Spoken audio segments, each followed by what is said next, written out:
There was a man in the land of Uz, whose name was Job, and that man was perfect and upright, and one that feared God, and eschewed evil.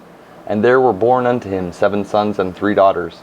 His substance also was 7,000 sheep, and 3,000 camels, and 500 yoke of oxen, and 500 she-asses, and a very great household. So that this man was the greatest of all the men of the east. And his sons went and feasted in their houses, every one his day, and sent and called for their 3 sisters to eat and to drink with them. And it was so, when the days of their feasting were gone about, that Job sent and sanctified them, and rose up early in the morning, and offered burnt offerings according to the number of them all. For Job said, It may be that my sons have sinned, and cursed God in their hearts. Thus did Job continually. Now there was a day when the sons of God came to present themselves before the Lord, and Satan came also among them. And the Lord said unto Satan, Whence comest thou? Then Satan answered the Lord and said, From going to and fro in the earth, and from walking up and down in it. And the Lord said unto Satan, Hast thou considered my servant Job, that there is none like him in the earth, a perfect and an upright man, one that feareth God and escheweth evil? Then Satan answered the Lord and said, Doth Job fear God for naught? Hast not thou made an hedge about him, and about his house, and about all that he hath on every side? Thou hast blessed the work of his hands, and his substance is increased in the land. But put forth thine hand now, and touch all that he hath, and he will curse thee to thy face. And the Lord said unto Satan, Behold, all that he hath is in thy power, only upon himself put not forth thine hand. So Satan went forth from the presence of the Lord. And there was a day when his sons and daughters were eating and drinking wine in their eldest brother's house. And there came a messenger unto Job, and said, The oxen were plowing, and the asses feeding beside them. And the Sabeans fell upon them, and took them away. Yea, they have slain the servants with the edge of the sword. And I only am escaped alone to tell thee. While he was yet speaking, there came also another, and said, The fire of God is fallen from heaven, and hath burned up the sheep and the servants, and consumed them. And I only am escaped alone to tell thee. While he was yet speaking, there came also another, and said, The Chaldeans made out 3 bands, and fell upon the camels, and have carried them away. Yea, and slain the servants with the edge of the sword. And I only am escaped alone to tell thee. While he was yet speaking, there came also another, and said, Thy sons and thy daughters were eating and drinking wine in their eldest brother's house. And behold, there came a great wind from the wilderness, and smote the 4 corners of the house, and it fell upon the young men, and they are dead. And I only am escaped alone to tell thee. Then Job arose, and rent his mantle, and shaved his head, and fell down upon the ground and worshipped, and said, Naked came I out of my mother's womb, and naked shall I return thither. The Lord gave, and the Lord hath taken away. Blessed be the name of the Lord. In all this Job sinned not, nor charged God foolishly. Again there was a day when the sons of God came to present themselves before the Lord, and Satan came also among them to present himself before the Lord. And the Lord said unto Satan, From whence comest thou? And Satan answered the Lord, and said, From going to and fro in the earth, and from walking up and down in it. And the Lord said unto Satan, Hast thou considered my servant Job, that there is none like him in the earth, a perfect and an upright man, one that feareth God and escheweth evil? And still he holdeth fast his integrity, although thou movest me against him, to destroy him without cause. And Satan answered the Lord, and said, Skin for skin, yea, all that a man hath will he give for his life.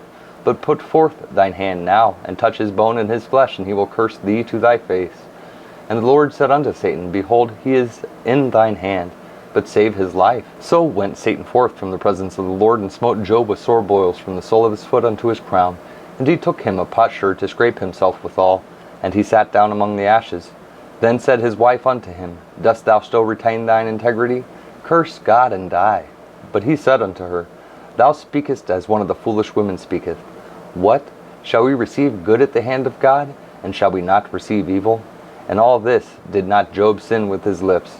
Now when Job's 3 friends heard of all this evil that was come upon him, they came every one from his own place, Eliphaz the Temanite, and Bildad the Shuhite, and Zophar the Naamathite, for they had made an appointment together to come to mourn with him and to comfort him.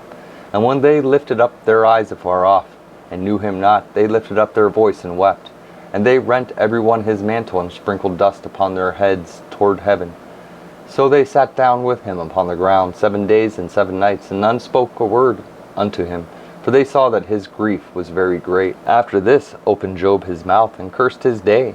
And Job spake and said, Let the day perish wherein I was born, and the night in which it was said, There is a man-child conceived.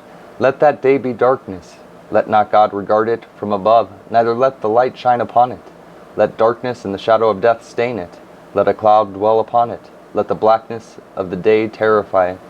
As for that night, let darkness seize upon it. Let it not be joined unto the days of the year. Let it not come into the number of the months. Lo, let that night be solitary. Let no joyful voice come therein.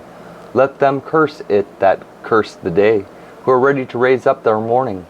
Let the stars of the twilight thereof be dark. Let it look for light, but have none. Neither let it see the dawning of the day. Because it shut not up the doors of my mother's womb, nor hid sorrow from mine eyes. Why died I not from the womb? Why did I not give up the ghost when I came out of the belly? Why did the knees prevent me? Or why the breast that I should suck? For now should I have lain still and been quiet. I should have slept, then had I been at rest, with kings and counselors of the earth, which built desolate places for themselves, or with princes that had gold, who filled their houses with silver. Or as in hidden untimely birth I had not been, as infants which never saw light. There the wicked cease from troubling, and there the weary be at rest. There the prisoners rest together. They hear not the voice of the oppressor. The small and great are there, and the servant is free from his master. Wherefore is light given to him that is in misery, and life unto the bitter in soul, which long for death, but it cometh not, and dig for it more than for hid treasures, which rejoice exceedingly, and are glad when they can find the grave. Why is light given to a man whose way is hid, and whom God hath hedged in? For my sighing cometh before I eat, and my roarings are poured out like the waters. For the thing which I greatly feared is come upon me, and that which I was afraid of is come unto me. I was not in safety, neither had I rest, neither was I quiet, yet trouble came. Then Eliphaz the Temanite answered and said, If we essay to commune with thee, wilt thou be grieved? But who can withhold himself from speaking? Behold, thou hast instructed many, and thou hast strengthened the weak hands. Thy words have upholden him that was falling, and thou hast strengthened the feeble knees. But now it is come upon thee, and thou faintest. It toucheth thee, and thou art troubled. Is not this thy fear, thy confidence, thy hope, and the uprightness of thy ways? Remember, I pray thee, whoever perished being innocent, or where were the righteous cut off? Even as I have seen, they that plow iniquity and sow wickedness reap the same. By the blast of God they perish, and by the breath of his nostrils are they consumed. The roaring of the lion, and the voice of the fierce lion, and the teeth of the young lions are broken. The old lion perished for lack of prey, and the stout lion's whelps are scattered abroad. Now a thing was secretly brought to me, and mine ear received a little thereof, and thoughts from the visions of the night, when deep sleep falleth on men. Fear came upon me, and trembling, which made all my bones to shake. Then a spirit passed before my face, the hair of my flesh stood up. It stood still, but I could not discern the form thereof. An image was before mine eyes. There was silence, and I heard a voice saying, Shall mortal man be more just than God? Shall a man be more pure than his Maker? Behold, he put no trust in his servants, and his angels he charged with folly. How much less in them that dwell in houses of clay, whose foundation is in the dust, which are crushed before the moth. They are destroyed from morning to evening. They perish forever without any regarding it. Doth not their excellency, which is in them, go away? They die even without wisdom. Call now if there be any that will answer thee, and to which of the saints wilt thou turn? For wrath killeth the foolish man, and envy slayeth the silly one. I have seen the foolish taking root, but suddenly I cursed his habitation. His children are far from safety, and they are crushed in the gate. Neither is there any to deliver them. Whose harvest the hungry eateth up, and taketh it even out of the thorns, and the robber swalloweth up their substance. Although affliction cometh not forth of the dust, neither doth trouble spring out of the ground, yet man is born unto trouble, as the sparks fly upward. I would seek unto God, and unto God would I commit my cause, which doeth great things and unsearchable, marvelous things without number, who giveth rain upon the earth, and sendeth waters upon the fields, to set up on high those that be low, that those which mourn may be exalted to safety. He disappointeth the devices of the crafty, so that their hands cannot perform their enterprise. He taketh the wise in their own craftiness, and the counsel of the froward is carried headlong. They meet with darkness in the daytime, and grope in the noonday as in the night. But he saveth the poor from the sword, from their mouth, and from the hand of the mighty. So the poor hath hope, and iniquity stoppeth her mouth. Behold, happy is the man whom God correcteth. Therefore despise not thou the chastening of the Almighty, for he maketh sore and bindeth up. He woundeth, and his hands make whole. He shall deliver thee in 6 troubles, yea, in 7 there shall no evil touch thee. And famine he shall redeem thee from death, and in war from the power of the sword. Thou shalt be hid from the scourge of the tongue. Neither shalt thou be afraid of destruction when it cometh. At destruction and famine thou shalt laugh. Neither shalt thou be afraid of the beasts of the earth.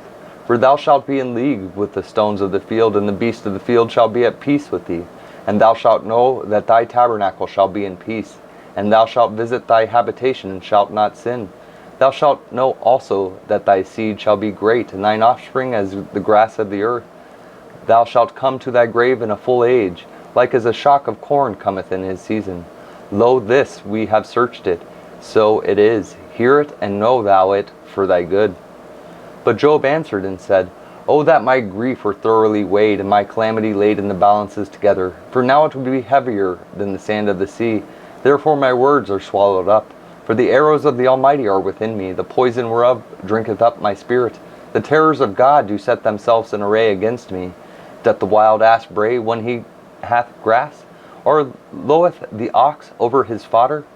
Can that which is unsavory be eaten without salt? Or is there any taste in the white of an egg? The things that my soul refused to touch are as my sorrowful meat. Oh, that I might have my request, and that God would grant me the thing that I long for, even that it would please God to destroy me, that he would let loose his hand and cut me off. Then should I yet have comfort, yea, I would harden myself in sorrow. Let him not spare, for I have not concealed the words of the Holy One. What is my strength that I should hope? And what is mine end, that I should prolong my life? Is my strength the strength of stones, or is my flesh of brass? Is not my help in me, and my wisdom driven quite from me? To him that is afflicted, pity should be shewed from his friend, but he forsaketh the fear of the Almighty. My brethren have dealt deceitfully as a brook, and as the stream of brooks they pass away, which are blackish by reason of the ice, and wherein the snow is hid. What time they wax warm, they vanish. When it is hot, they are consumed out of their place. The paths of their way are turned aside. They go to nothing and perish. The troops of Tema looked, the companies of Sheba waited for them. They were confounded because they had hoped. They came thither and were ashamed. For now ye are nothing. Ye see my casting down and are afraid. Did I say, bring unto me, or give a reward for me of your substance? Or deliver me from the enemy's hand? Or redeem me from the hand of the Almighty? Teach me, and I will hold my tongue, and cause me to understand wherein I have erred. How forcible are right words, but what doth your arguing reprove? Do ye imagine to reprove words, and the speeches of one that is desperate, which are as wind? Yea, ye overwhelm the fatherless, and ye dig a pit for your friend. Now therefore be content, look upon me, for it is evident unto you if I lie. Return, I pray you, let it not be iniquity. Yea, return again, my righteousness is in it. Is there iniquity in my tongue? Cannot my taste discern perverse things? Is there not an appointed time to man upon the earth? Are not his days also like the days of an hireling? As a servant earnestly desireth the shadow, as an hireling looketh for the reward of his work, so am I made to possess months of vanity, and wearisome nights are appointed to me. When I lay down, I say, when shall I arise? And the night be gone, and I am full of tossings to and fro unto the dawning of the day. My flesh is clothed with worms and clods of dust. My skin is broken and become loathsome. My days are swifter than a weaver's shuttle, and are spent without hope. Oh, remember that my life is wind. Mine eyes shall no more see good. The eye of him that hath seen me shall see me no more. Thine eyes are upon me, and I am not. As the cloud is consumed and vanisheth away, so he that goeth down to the grave shall come up no more. He shall return no more to his house, neither shall his place know him any more. Therefore I will not refrain my mouth. I will speak, In the anguish of my spirit, I will complain in the bitterness of my soul. Am I a sea or a whale, that thou settest a watch over me? When I say, my bed shall comfort me, my couch shall ease my complaint, then thou scarest me with dreams, and terrifiest me through visions, so that my soul chooses strangling, and death rather than my life. I loathe it, I would not live alway. Let me alone, for my days are vanity. What is man that thou shouldest magnify him, and that thou shouldest set thine heart upon him, and that thou shouldest visit him every morning, and try him every moment? How long wilt thou not depart from me, nor let me alone till I swallow down my spittle? I have sinned, what shall I do unto thee, O thou preserver of men? Why hast thou set me as a mark against thee, so that I am a burden to myself?